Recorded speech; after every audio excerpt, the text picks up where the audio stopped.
ফেরেশতারা যখন কবরে প্রশ্ন করে আর কবরের প্রশ্নের সঠিক উত্তর যখন বান্দা দিয়ে দেয় তখন ফেরেশতারা কি বলে চলে যায় জানেন? তার সহিহ হাদিসের মধ্যে আসছে, নাম কা নাওমাতিল উরুস, প্রথম রাতের দুলহার মতো তুমি ঘুমিয়ে পড়ো, তোমার ঘুম আর কেউ ভাঙাবে না, কিয়ামতের দিনেই তোমার ঘুম ভাঙবে। তার সহিহ হাদিস। তো এই আরুস শব্দ থেকে এসছে উরস, আরুস থেকে এসছে উরস। আরুস মানে হচ্ছে দুলহা। তো যাদের মুর্দাকে কবরে আরামের ঘুম দেওয়ানো হয় তাদের উরুস হয়ে থাকে, আর যাদের শাস্তির পেটাই চলে ওদের উরুস হয়ে থাকে না, বুঝলেন? তারপরে আসছে এদের আছে প্রসাদ, হিন্দুদের আছে প্রসাদ, আর সুন্নিদের আছে শিরনি আর তাবারক। হলো, সুন্নিদের আছে শিরনি আর তাবারক। হায় আফসোস, প্রসাদের সঙ্গে তাবারক আর শিরনিকে এক করে দিলে। এর সঙ্গে আরেকটা বিষয় আছে, আমি বলে দিচ্ছি। বর্ধমানের দিকের একটা বক্তা আছে না, কি নাম, কি নাম? ইয়াসিন সাহেব। আমাদের সমাজে এত সমস্যা কেন জানেন? বিজ্ঞাপনে লোকটার নামে লেখা থাকে কারি ইয়াসিন, থাকে না? তো কারি সাহেব ফতোয়া দিলে তো ঝামেলা হবেই। কারি সাহেবের কাজ হলো কেরাত করে দিয়ে ঘুমিয়ে পড়া। ফতোয়ার কাজ মুফতিদের কাজ, মাওলানাদের কাজ মশলা বলা, মুফতির কাজ ফতোয়া দেওয়া। মাওলানার দায়িত্ব নয় যে ও ফতোয়া দেবে, মাওলানা মশলা বলবে। আর কারি সাহেব তো আরো ডাউনে, আরো নিচুতে, ওনার নামে লেখা থাকে কারি ইয়াসিন, নাম কারি, দিচ্ছে ফতোয়া। তো সমাজে ঝামেলা তো হবেই। এই কদিন আগে উনি বললেন, যদি একদিকে থাকে শূকরের মাংস, একটা প্লেটে শূকরের মাংস থাকে, আর আরেক দিকে থাকে মাজারে পড়া শিরনির তাবারক বা মুরগির মাংস, তো প্রাণ বাঁচানোর জন্য শূকরেরটা খাওয়া চলবে, সুন্নিদের মাজারে পড়া মাংস খাওয়া চলবে না। এটা তার ফতোয়া। আমি যখন কলকাতা গেলাম এই সম্পর্কে আমার কাছে লিখিত প্রশ্ন করা হয়েছিল যে হযরত কুছ বলিয়ে, ওরা শিরনি কেন খায় না? আমি বললাম দেখুন, কে শিরনি খায় না কি করে না তাকে জিজ্ঞাসা করুন, আমি কি করে বলবো খায় না কেন? হতে পারে তার কোনো সমস্যা আছে পেটের বা অন্য কিছু হতে পারে, তো না আপনি উত্তর দেন। আমি বললাম শোনুন, আমার উত্তর শক্ত হবে, তখন সহ্য হবে? তারপর হ্যাঁ হবে। আমি বললাম খুলুন মুসলিম শরীফের, বুখারী মুসলিম, মুসলিম শরীফের 2017 নম্বর হাদিস, সহি মুসলিমের 2017 নম্বর হাদিস। আগামীকাল চায়ের দোকানে কোনো আলেম হোক সাধারণ লোক হোক, কারো স্পর্ধা নেই যে মৌলভী আহমদ রাজা যে হাদিসটা বলে গেল হাদিসটা জয়ীফ, এই কথা বলে আঙ্গুল তুলবে। জি না, সহি হাদিসের মধ্যে আমার রাসূল সরাসরি বলেছেন, ইন্না শায়তানা ইয়াস্তাহিল্লু তুআমা আন লা ইউযকারা ইসমুল্লাহি আলাইহি, যে খাবারের উপরে বিসমিল্লাহ পাঠ করা হয় ওই খাবার শয়তান খেতে পারে না। জ্ঞানীগুণী লোকেদের মাথায় অলরেডি উত্তর পৌঁছে গিয়েছে, কিন্তু আমি কোন দিকে হিট করতে চেয়েছি ধরে নিয়েছে যারা ধরার। কিন্তু আমি আরেকটু ক্লিয়ার করছি, আল্লাহ রাসূল কি বললেন? যে খাবারে বিসমিল্লাহ পাঠ করা হয় ওই খাবার শয়তান খেতে পারে না। তো আমাদের শিরনিতে শুধু বিসমিল্লাহ থাকে না, আউযুবিল্লাহও থাকে। শুধু আউযুবিল্লাহ নয়, সূরা ফাতিহাও থাকে। শুধু সূরা ফাতিহাও নয়, 4 কুলও থাকে। তো ইবলিস বর্ধমানের ইবলিস যদি আসে তাও সুন্নিদের শিরনি খেতে পারবে না, পারবে না। নয়তো এই উদাহরণ কারোর মাথায় আসে যে একদিকে যদি মুরগির মাংস থাকে আর একদিকে শূকরের মাংস থাকে, তো শূকরেরটা খাওয়া চলবে, মুরগিরটা চলবে না। এটা কোনো আলেমের কথা হতে পারে না, কোনো মুসলমানের কথা হতে পারে? হ্যাঁ, হায় আফসোস। আসুন আর একটু আগের দিকে যাই। আমরা কবরডাঙ্গায় গিয়ে কি পাঠ করি? আসসালামু আলাইকুম ইয়া আহলাল কুবুর ইয়াগফিরুল্লাহু লানা লাকুম আনতুম সালফুনা ওয়া নাহনু বিল আসার। আছে না নেই? এই দোয়াটা পাঠ করি আমরা। বাংলাদেশের মাওলানা আব্দুর রাজ্জাক বিন ইউসুফ সাহেব উনি ওনার বক্তব্যে বলেছেন কবরডাঙ্গাতে গিয়ে হুজুরের বানানো দোয়া চলবে না। এই যে পাঠ করি আনতুম সালফুনা ওয়া নাহনু বিল আসার, এটা নাকি হুজুরের বানানো দোয়া, এটা নাকি হাদিস কোরআনে নেই। আন্ধে কো বড়ি দূর কি সুঝি, দেখতে নিজে পায় না, আবার 10টা লোকের রাতের বেলা পার করার দায়িত্ব নিয়েছে নিজের ঘাড়ে। আমার গাড়ি পাংচার হয়ে আছে, ফের প্যাসেঞ্জার তুলছি বহরমপুর বহরমপুর বহরমপুর করে, ঠিক হবে? হ্যাঁ, এই দোয়া, আমার কথা হলো এই, ডুপ্লিকেট ব্র্যান্ড অনেকদিন চলে না, ধরা পড়েই যায় কারোর না কারোর হাতে। যেখানে সেভিক ধরতে পারে না ওসি সাহেব পারে, যেখানে থানা ফেল হয়ে যায় ওখানে এসপি সাহেব পারে, এসপি ফেল হয়ে গেলে ডিএম পারে, ডিএম না হলে গোয়েন্দা বাহিনী আছে, কিন্তু না ধরে কাউকে ছাড়া হয় না। তো সুন্নিরা আমরা আনতুম সালফুনা ওয়া নাহনু বিল আসার কবরের কাছে গিয়ে বলে এটা হুজুরদের বানানো দোয়া, কোনো হাদিস কোরআনে নেই। হায় আফসোস। শুনুন, এই হাদিস সিহাহ তিরমিজি শরীফের 1073 নম্বর হাদিস, তিবরানি শরীফের আল মুজাম কবিরের 12613 নম্বর হাদিস, হযরত জিয়া মকদিসি আল আহাদিসুল মুখতারার মধ্যে নকল করেছেন। এবং আহলে হাদিসদের পৃথিবীর সবচেয়ে বড় আলেম মাওলানা নাসিরউদ্দিন আলবানী যায়ীফ আল জামের মধ্যে এবং হেদায়াতুর রুয়াত কিতাবের মধ্যে নকল করেছেন। সরাসরি হাদিসে আসছে আন ইবনে আব্বাসিন قال مر رسول الله صلى الله عليه وسلم بقبور المدينه, একদিন আমার রাসূল জান্নাতুল বাকির পাশ দিয়ে হেঁটে যাচ্ছিলেন। ফাআকবালা আলাইহিম বিওয়াজহিহি, নিজের মুখটা এইভাবে করে কবরের দিকে করলেন। ওয়াকাল, এবং রাসূল বললেন, কি বললেন? আসসালামু আলাইকুম ইয়া আহলাল কুবুর, ইয়াগফিরুল্লাহু লানা ওয়া লাকুম ওয়া আনতুম সালফুনা ওয়া নাহনু বিল আসার। সরাসরি যে দোয়া আমরা পাঠ করে থাকি, এই দোয়া আমার রাসূল নিজে পাঠ করেছেন। তিরমিজি শরীফের 1073 নম্বর হাদিস। সুবহানাল্লাহ সুবহানাল্লাহ।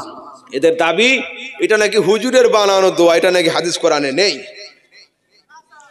কি অবস্থা দেখুন। এবার আসুন আগের দিকে যাই। আমরা পাঠ করি না হাসবি রব্বি জাল্লাল্লাহ মাফি কলবি গায়রুল্লাহ নূর মুহাম্মদ সাল্লাল্লাহ লা ইলাহা ইল্লাল্লাহ।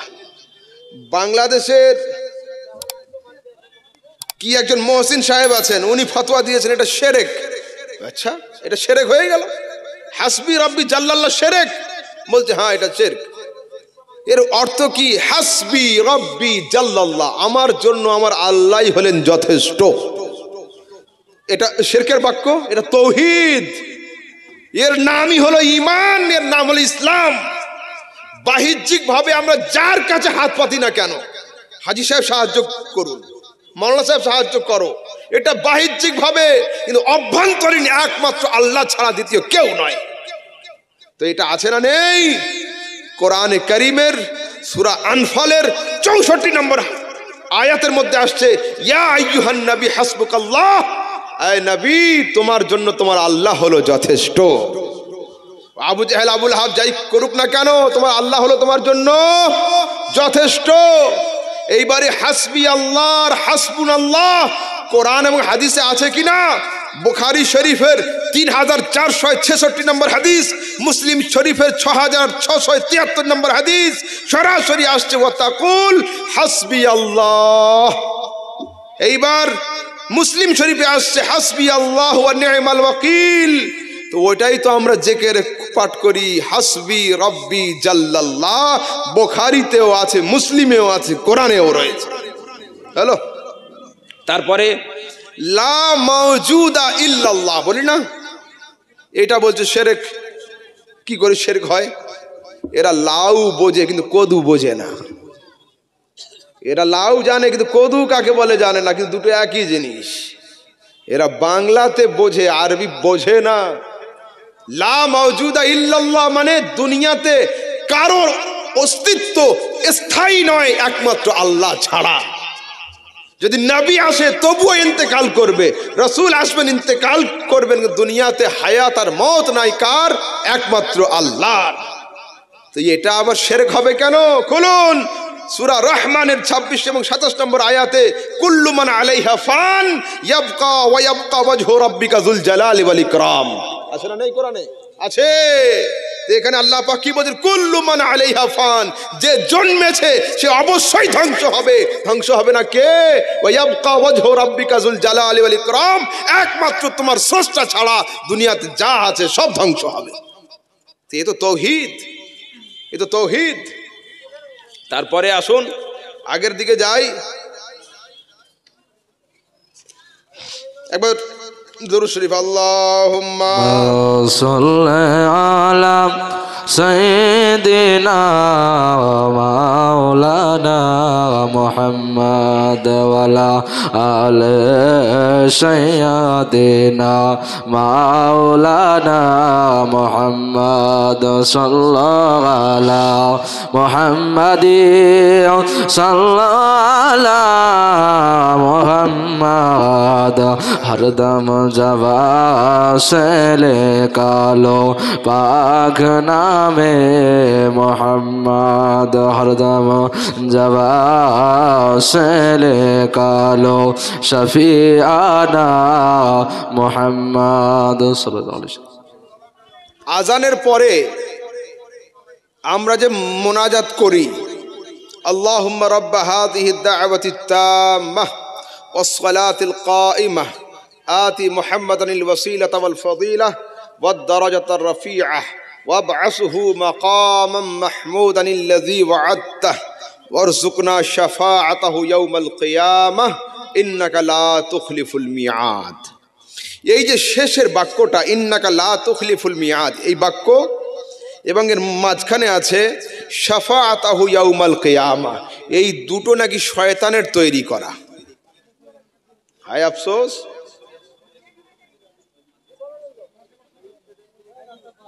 আগে যান, আগে যান, তাড়াতাড়ি আগে যান।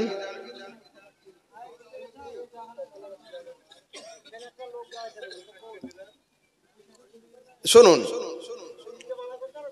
এই শাফাআত আর ইন্নাকা লা তুখলিফুল মিয়াদ, এই দুটো শয়তানের তৈরি করা শব্দ। হায় আফসোস।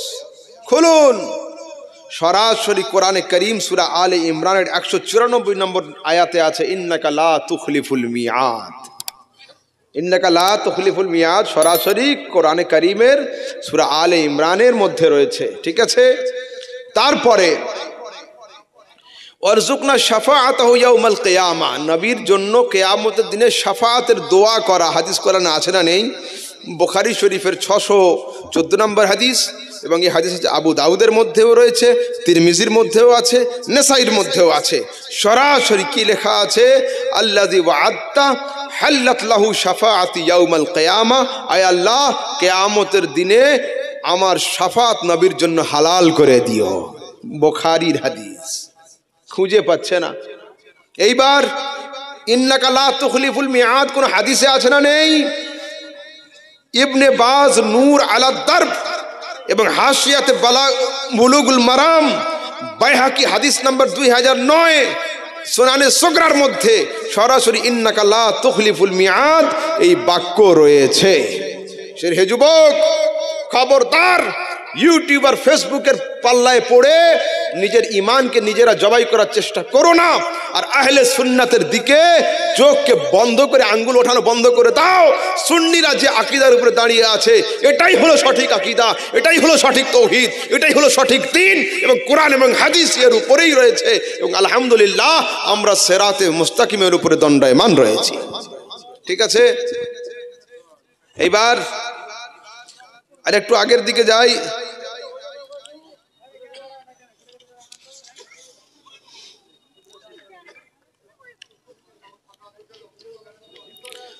গলাতে তাবিজ ঝোলানো, গলাতে তাবিজ ঝোলানো চলবে কি চলবে না? এই তাবিজ নিয়ে দেখছি আমাদের সমাজে খুব সমস্যা। আমি বলে যাচ্ছি, দুনিয়াতে একজন কোনো আলেম নেই যে সামনে বসে বসে তাবিজ হারাম প্রমাণ করিয়ে দিবে বা তাবিজ পড়া শিরক প্রমাণ করিয়ে দিবে না।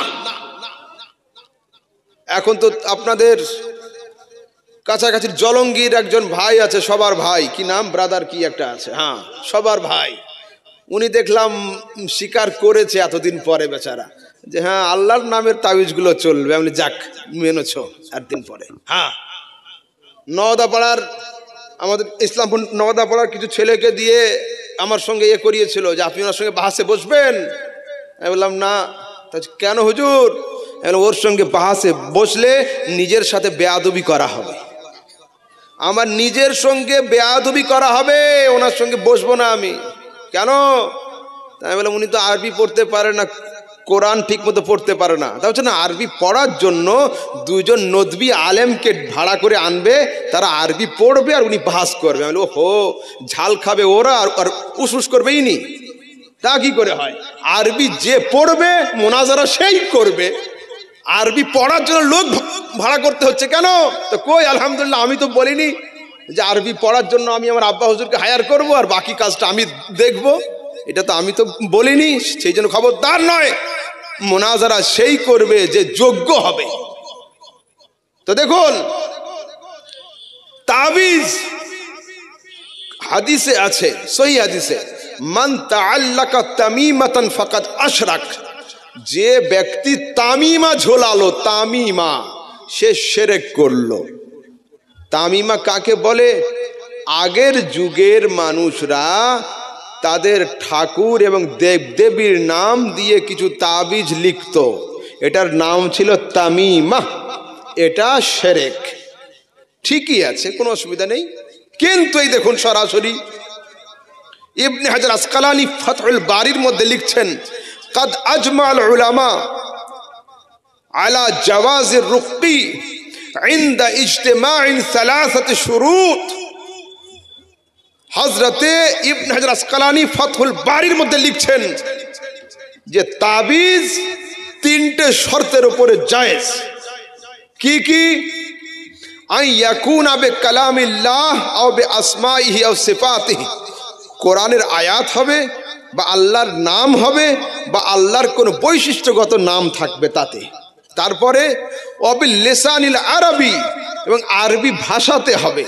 তারপরে ওয়া ইয়াতাকিদ আন্না রুকিয়া লা তুসার বিজাতিহি বাল বিজাতিল্লাহ, এবং এই ঈমান রাখতে হবে যে এই তাবিজ আমার সব উদ্ধার করবে তা নয়, তাবিজটা ওসিলা, আসল পার করনে ওয়ালা হলো আমার খোদা। আমাদের সেই আকিদাই থাকে, আলহামদুলিল্লাহ আমাদের সেই আকিদাই থাকে। হলো। তারপরে আবু দাউদ শরীফের 3888 নম্বর হাদিসের মধ্যে আসছে যে আন আউফ ইবনে মালিক قال كنا نرقي في الجاهليه فقال يا رسول الله كيف ترى في ذلك فقال يعرج علي رقاءكم لا باس بالرقي ما لم يكن فيه شرك। রাসূলকে জিজ্ঞাসা করা হলো, হুজুর জাহেলিয়াতের যুগে তো তাবিজ ঝোলানো হতো, এখন আপনি কি বলবেন? রাসূল বলছেন কোনো সমস্যা নেই যদি তাবিজের মধ্যে কোনো শিরকের শব্দ না থাকে। যদি শিরক ওয়ালা কোনো শব্দ না থাকে তাহলে ও তাবিজ জায়েজ। তো আলহামদুলিল্লাহ আমাদের তাবিজের মধ্যে কি থাকে?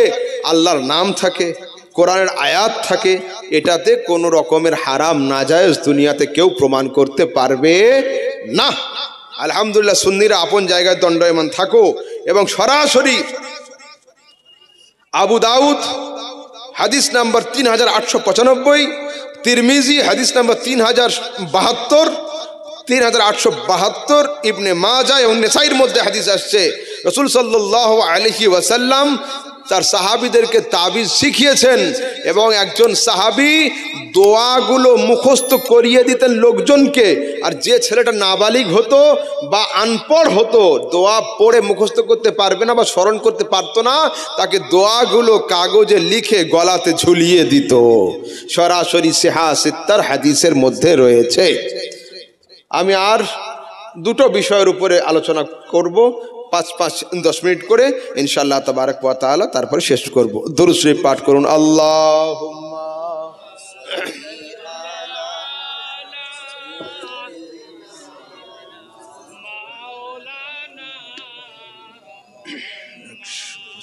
ওয়া আলা আলিহি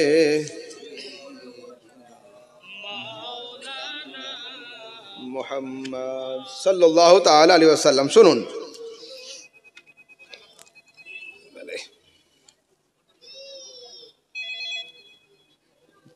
কথা বলো তো কে আছে?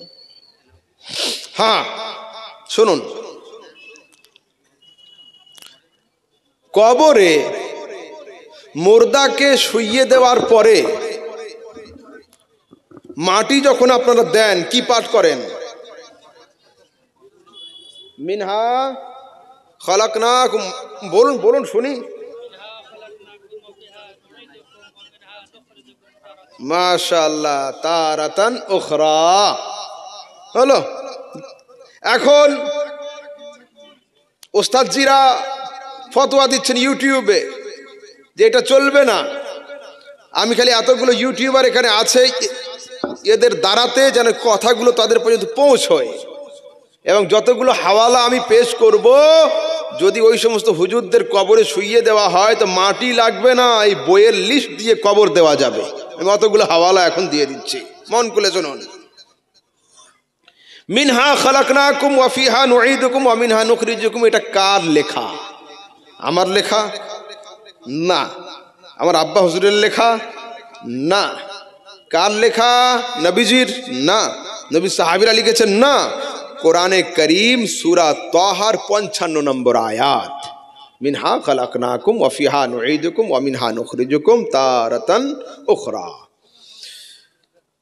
তারপরে মরণ খবর শুনে কি পাঠ করি আমরা? ইন্না লিল্লাহি ওয়া ইন্না ইলাইহি রাজিউন। এই ইন্না লিল্লাহি ওয়া ইন্না ইলাইহি রাজিউন এটাও কিন্তু মরণ খবর শোনার দোয়া নয়, এটাও কোরআনে কারীমের সূরা বাকারার একটা আয়াত। ইজা আসাবাতহুম মুসিবা ক্বালু ইন্না লিল্লাহি ওয়া ইন্না ইলাইহি রাজিউন, এটাও আয়াত। কি বোঝা গেল? কোন আয়াত যদি অবস্থার সঙ্গে সামঞ্জস্যতা পায়, ওই আয়াতকে দোয়া হিসাবে ব্যবহার করা জায়েজ হয়। তারা বলছে এটা পাঠ করলে মুর্দার কষ্ট হবে। আচ্ছা, আজ পর্যন্ত মুসলিম কোন অমুসলিম নারায়ে তাকবীর, নারায়ে তাকবীর, নারায়ে রিসালাত, মাসলাকে আলা হযরত উলামায়ে আহলে সুন্নাত মাওলানা আমিরুল ইসলাম চতুর্বেদী সাহেব। সুবিধা হয়নি? মাশাআল্লাহ। আচ্ছা, এবার শুনুন, কবরে মুর্দাকে শুইয়ে দিয়ে এই দোয়া পাঠ করা হয় নাকি মুর্দার কষ্ট হয়? কোরআনের আয়াত পাঠ করলে কারোর কষ্ট হয়? হয় না, কিন্তু হয়। কার হয়? জিনে ধরা রোগীর খুব কষ্ট হয়, হয় না? হয় না? হ্যাঁ, যখন জিনে ধরা রোগী আমাদের কাছে আসে বা ফোনে ফোনে হয়, তখন ওই সূরা জিন কুল উহিয়া ইলাইয়া আন্নাহু ইসতামা'a নাফারুম মিনাল জিন পড়লেও তাম তাম করে নাচে। তো কোরআনের আয়াত শুনে কষ্ট হচ্ছে, তার মানে হুজুরের ঘাড়ে ভূত চেপে রয়েছে, নয়তো আয়াতে কষ্ট হবে কেন? কেন কষ্ট হবে? এবার আসুন হাওয়ালা নোট করুন। ইমাম নববী আল খুলাসার কিতাবের মধ্যে মুসনাদ আহমদ বিন হাম্বলের 22,187 নম্বর হাদিস, হযরত ইবনে হাজার আসকালানি ইত্তিহাফুল মুহাররার মধ্যে এবং আত-তালখিসুল হাবীরের মধ্যে, বাইহাকি সুনানে কুবরার মধ্যে, আহলে হাদিসদের পৃথিবীর সবচেয়ে বড় আলেম নাসিরউদ্দিন আলবানী আহকামুল জানাইজের মধ্যে, ইমাম সানআনী সুবলুস সালামের মধ্যে, ইমাম হাকিম আল মুস্তাদরাকের মধ্যে, হযরত শওকানি নাইলুল আওতারের মধ্যে, ইবনুল মুলাক্কান আল বদরুল মুনিরের মধ্যে এবং হযরত জিয়া মাকদেসি আস-সুনানুল আহকামের মধ্যে, আবু নুঈম হুলিয়াতুল আউলিয়ার মধ্যে এই হাদিসকে নকল করেছেন। দেখলেন তো, এতগুলো শুধু হাওয়ালা দিলাম, হাওয়ালা। হাদিস কি? আন আবি উমামাহ আল বাহিলি قال لما উদিআত উম্মু কুলসুম বিনত রাসূলিল্লাহ ফিল কবর, যেদিন রাসূলের মেয়ে হযরতে উম্মে কুলসুম ইন্তেকাল করলেন এবং তাকে কবরে শোয়ানো হলো, ফাকালা রাসূলুল্লাহ সাল্লাল্লাহু আলাইহি ওয়াসাল্লাম, তখন আমার রাসূল দাঁড়িয়ে দাঁড়িয়ে পাঠ করলেন, মিনহা খালাকনাকুম ওয়া ফিহা নুঈদুকুম ওয়া মিনহা নুখরিজুকুম তারাতান উখরা। হলো।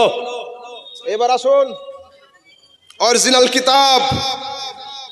দুনিয়াতে 1000 রকমের তাফসীর রয়েছে, কিন্তু আহলে হাদিসরা যে তাফসীরে ঠান্ডা, তার নাম হলো তাফসিরে ইবনে কাসির। পুরা গরমের সময় যখন 40 ডিগ্রি সেলসিয়াস থাকে, সেই সময়ও এই তাফসির সামনে দিলে ঠান্ডা হয়ে যাবে ওরা। আর এই তাফসির আমি জানি এই যে সমস্ত মৌলবীগুলো চুটপুট করে বেড়াচ্ছে, এরা পড়ারও ক্ষমতা রাখে না।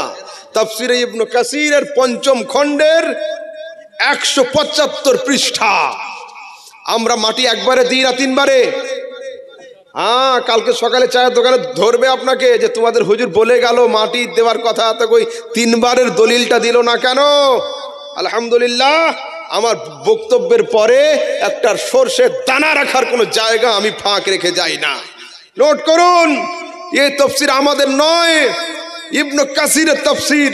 সেইখানে সরাসরি একটা হাদিস নিয়ে আসা হচ্ছে। কি হাদিস? ফালাম্মা দুফিনাল মাইয়িত আখাযা কাবদাতাম মিনাত তুরাব ফাআলকাহা ফিল কবর। আমার রাসূল সাল্লাল্লাহু আলাইহি সাল্লাম একটা জানাজায় শামিল ছিলেন। লাশকে নিয়ে কবরে শোয়ানো হলো। আমার রাসূল কি করলেন? আখাযা কাবজাতান মিনাত তুরাব, এক মুষ্টি মাটি নিলেন, ফাআলকাহা ফিল কবর, এবং কবরে দিলেন। কি পাঠ করলেন? মিনহা খালাকনাকুম, এটা বললেন এবং এক মুঠো মাটি নিয়ে কবরে দিলেন। তারপরে সুম্মা আখাযা উখরা, দ্বিতীয়বার এক মুঠো মাটি নিলেন, ওয়াকালা ওয়া ফিহা নুঈদুকুম, এই কথা বলে মাটি দিলেন। তারপরে সুম্মা উখরা, তৃতীয়বার এক মুষ্টি মাটি নিলেন, ওয়াকালা ওয়া মিনহা নুখরিজুকুম তারাতান উখরা, এই দোয়াটা বলে রাসূল তৃতীয়বার মাটি ঢাললেন। যুবক, স্কুল হোক, কলেজ হোক, মাদ্রাসা হোক, মক্তব হোক, ইউনিভার্সিটি হোক, যেখানেই যাও না কেন, আমি দেখতে চাই তোমাদের মস্তক উঁচু থাকবে এবং তোমাদের সিনা চওড়া থাকবে। কেন? কোরআন হাদিসের সমস্ত দলিল তোমাদের পক্ষেই যায়, তোমাদের বিপক্ষের কোনো দলিল নেই। আলহামদুলিল্লাহ, আহলে সুন্নাত মৌখিক যুক্তির উপরে চলে না, আহলে সুন্নাত চলে কার উপরে? কোরআন আর হাদিসের উপরে। আসুন, লাস্ট এন্ড ফাইনাল, আমরা কারা? আহলে সুন্নাত। আমরা আহলে সুন্নাত। আজ থেকে 7 বছর আগে বাংলাদেশ থেকে একটা ফতোয়া দেওয়া হয়েছিল যে আমি আমার টুটা ফুটা বিদ্যা দিয়ে দেখছি জান্নাতে যাবে একটাই দল, তার নাম হলো আহলে হাদিস। আমি সেই যুগে বলেছিলাম যে আহলে হাদিস নামের কোনো ফ্যাক্টরি বা কোনো গোডাউন তো দুনিয়াতে নেই, তো মাল বের হবে কি করে? আহলে হাদিস বলে কোনো ফ্যাক্টরি নেই। তা বলেছিল তোমাদের আহলে সুন্নাত নামের ফ্যাক্টরি আছে? হ্যাঁ হ্যাঁ, আহলে সুন্নাত নামের ফ্যাক্টরি আছে। কি ফ্যাক্টরি? সরাসরি সিহাসিত্তার তিরমিজি শরীফের মধ্যে আহলুস সুন্নাত ওয়াল জামাআহ শব্দ রয়েছে। তা বলছে তোমাদের আহলে সুন্নাত, আজকাল সব প্রমোশন হয় না, নায়ক নায়িকারা কোনো একটা ব্র্যান্ড হাতে নিয়ে দেখিয়ে দিলে ওটা প্রমোট হয়ে যায়, তাই তো? প্রমোশন হচ্ছে কি না? তো তোমাদের আহলে সুন্নাত ওয়াল জামাত প্রমোশন কে করলো? আমি বললাম শোনো, আমাদের ব্র্যান্ড তৈরি হয়েছে নবীর যুগে, আর এই ব্র্যান্ডের প্রমোশন হয়েছিল ইমামে হোসাইনের হাত দিয়ে। কারবালার ময়দানে ইমামে হোসাইন রাদিয়াল্লাহু তাআলা আনহু ইয়াজিদ বাহিনীর সঙ্গে যুদ্ধ শুরু করার আগে আখিরি খুতবা দিয়েছিলেন এবং সেই খুতবাতে বলেছিলেন, আওয়ালাম ইয়াবলুকুম কাউলুল মুস্তাফিদ, তোমাদের কানে কি আমার নবীর সেই মহামূল্যবান বাণীগুলো পড়েনি? ক্বালা লি ওয়া লি আখি হাসান, আমার নানা মুহাম্মদুর রাসূলুল্লাহ সাল্লাল্লাহু আলাইহি ওয়াসাল্লাম আমার এবং আমার বড় ভাই ইমামে হাসান সম্পর্কে বলেছিলেন, আনতুমা সাইয়্যিদা শাবাবে আহলিল জান্নাহ, আয় হাসান আর হোসাইন, তোমরা হলে জান্নাতি যুবক দিগের সর্দার, ওয়া কুররাতু আইনি আহলিস সুন্নাতি ওয়াল জামাআহ, এবং আহলে সুন্নাতের নয়নের তারা। এইবার আসুন, ফয়সালা তাদের ঘর থেকে হবে। আহলে হাদিসদের পৃথিবীর সবচেয়ে বড় আলেম মাওলানা ইবনে তাইমিয়া, এই কিতাব 20 খণ্ডে সমাপ্ত। মুর্শিদাবাদের বুকে কোন মৌলবীর লাইব্রেরিতে এই কিতাব নেই, আলহামদুলিল্লাহ আমার লাইব্রেরিতে রয়েছে। মিশর থেকে কিতাব আমি আনা করিয়েছি, 20 খণ্ডে সমাপ্ত। এই কিতাবের 2য় খণ্ডের 92 পেজের মধ্যে সরাসরি লেখা হচ্ছে, ফাইনাল ফিরকাতান নাজিয়া হিয়া আহলুস সুন্নাতি ওয়াল জামাআহ, জান্নাতে যাবে একটাই দল, তার নাম হলো আহলে সুন্নাত ওয়াল জামাআহ। किताब अल्हम्दुलिल्लाह আমার কাছে, না খঞ্জর উঠেগা না তলোয়ার তুমসে, ये बाजू मेरे आजमाए हुए हैं। যুবক শোনো, আপন জায়গায় দণ্ডায়মান থাকো, সঠিক জায়গায় দাঁড়িয়ে থাকো। তোমরা আহলে সুন্নাত ওয়াল জামাতের সিরাতে মুস্তাকিমের পথিক, খবরদার কারোর কথাতে পড়ে কোন ইউটিউবার ফেসবুক আলা মৌলবীর কথা শুনে নিজেদের ইমানকে জবাই করবে না। আমার ইসলামপুর বাজারে হানাফি ঘরের ছেলেরা, হানাফি বাড়ির ছেলেরা, তারা এখন সরাসরি হানাফি ত্যাগ করে ওইপন্থী হয়ে যাচ্ছে। কেন? কেন? অপারেশন ইসলামপুরে না হলে তো বহরমপুরে চান্স তো লাগাও। বহরমপুরের ডাক্তার হাত উঠিয়ে নিলে কি রুগীটা মরে যায় বলে কেউ ছেড়ে দাও? চাঁদা করে হলেও কলকাতায় নিয়ে যাওয়ার চেষ্টা করো, কলকাতায় না হলে ভেলোর। তো আহলে সুন্নাতের ডাক্তারের কাছে কি এসেছো? আমরা না বলে কি ঘুরিয়ে দিয়েছি যে তোমাদের প্রশ্নের উত্তর আমাদের জানা নেই? আর যদি 1 মিনিটের জন্য জানা আমার না থাকে তো আমাদের বড় হসপিটাল তো আছে উপরে, আমরা সেখানে রেফার করব রুগীকে। এত তাড়াতাড়ি কিসের? তোমাদের হাতগুলো ছিল এইখানে, তোমাদের আব্বু আম্মুরা এইখানে হাত বেঁধে বেঁধে ইন্তেকাল করলো, এখন তোমাদের হাত এইখান থেকে শুরু হয়ে এইখানে হাত। আরে বাপরে, এইখানে হাত বাঁধা দুনিয়ার কোন হাদিস আমি খুঁজে পাইনি। বিলেত ঘুরে এলাম, এইখানে হাত বাঁধা আমি কারো দেখিনি। হযরতে আলী সিহাসিত্তার আবু দাউদ শরীফের মধ্যে বলছেন, ইন্না মিনাস সুন্নাতে ওয়াদউল কাফে আলাল কাফে তাহতা সুররা। নবীর সুন্নাত হলো এটা, বাম হাতের উপর ডান হাত রেখে নাভির নিচে রাখা। আলহামদুলিল্লাহ, আমরা আহলে সুন্নাত ওয়াল জামাতের মানুষ। যুবকরা শোনো, তোমরা প্রত্যেকে আহলে সুন্নাতের উপর দণ্ডায়মান থাকো। আমি আজকের আর লম্বা চওড়া করব না, শেষ করছি। যদি বলার মধ্যে কোনো শাব্দিক ত্রুটি হয় আল্লাহ পাক যেন রাসূলের ওসিলাতে ক্ষমা করেন। বাকি যা কিছু বললাম সব কিছু শরীয়ত সম্মত। ওয়া আখিরু দাওয়ানা আলহামদুলিল্লাহি রাব্বিল আলামিন। আসসালামু আলাইকুম ওয়া রাহমাতুল্লাহি ওয়া বারাকাতুহু। আল্লাহুম্মা না পড়ো একটু আর কাউকে